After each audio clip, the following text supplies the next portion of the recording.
Denver, aka First Things First, gets to show once again at the Quarter Horse Congress. This is his first ever Congress showing. He's getting all beautified and he's very sweepy. And a lot of you yesterday were gawking over this glorious tail. I'm not even gonna touch it because it looks beautiful. Okay, I'm just gonna ruin the fantasy. This is what's in his tail. It's okay, everyone does it. But if you missed it, Denver kicked off Congress by winning the Open Performance Halter Stallions yesterday. Today he shows in the 10K maturity, is it limited horse? Yeah, that's what it is.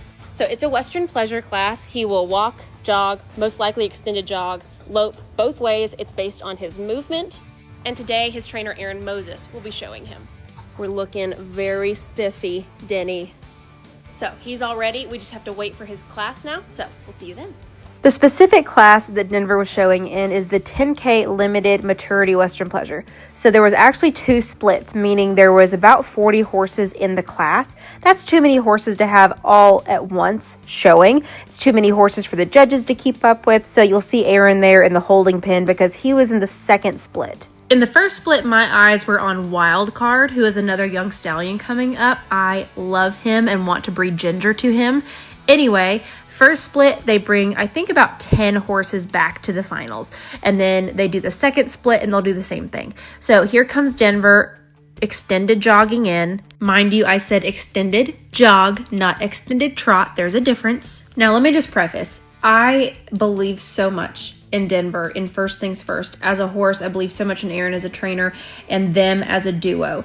Regardless of the outcome of today, I kept saying it over and over. He has proven himself enough. He has proven himself worthy of being a stallion, of passing on his genetics, of his talent, of his brain, it's just incredible what I've seen him grow into over the last year and a half. And really, when I saw that first lope off, he is so much stronger, more mature. His rhythm is there, even compared to Tulsa when he won the NSBA World.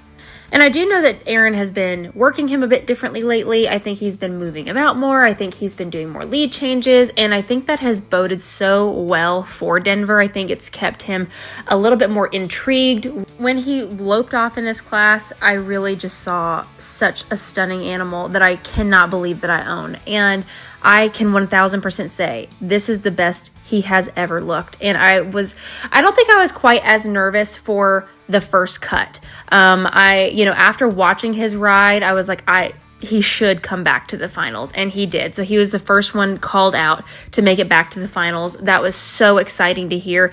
But going into the finals, I wasn't arrogant enough to say that I thought he was going to just sweep it and win. There are so many great horses in this class. And so going into the finals, I very much had so many more nerves. I was so shaky. I was rocking back and forth in my chair as if I was riding him with Aaron. This is by far the biggest class he has ever shown in. It is also the first time he's ever gone right back in after, showing. So anytime he's shown the pleasure before, he has shown one time and then he's done for the day.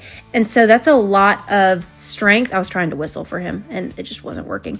There's a lot of strength being exuded throughout this class to hold that slow lope, hold that slow jog, hold the perfect frame for that long. They were making them go lap after lap after lap. And then to go do it again. And to do it willingly and have his ears up and look as effortless as he did was just amazing. Last thing they have to do in the finals, they all line up and then each of them have to back for the judges. Sometimes you can have a killer ride and then all of a sudden your horse has a brain of their own and they don't want to back, and that can screw you up. And so I was very thankful that he remembered how to back today. And then they go through and do every judge's scorecard and make everyone line up. I screamed so loud when they called Denver's number for that first placing. So he won under the first judge, and then he was second under the second judge, and then the next two judges. Again, I was just shaking. I was praying. My fists were clenched. I was so excited, but also so nervous because this is such a big moment for us.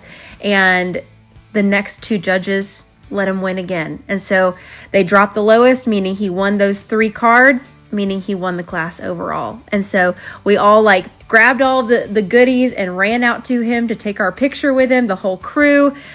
I was like, I couldn't even believe it. We were all giggling and just in disbelief. And then he got to do his little victory lap.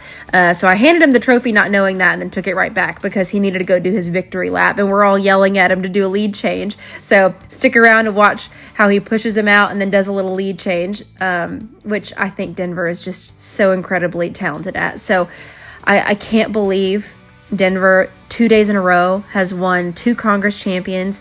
In the halter, in the Western Pleasure. He is so talented. He is so good-minded. I cannot wait for his babies. I can't wait for his show career to continue. I'm so blessed to be his owner. I'm so blessed to have the trainers and the experts around me that have helped to get him to this point. Thank you to Amy for selling him to me and for breeding him. And stay tuned for more of Denver's journey.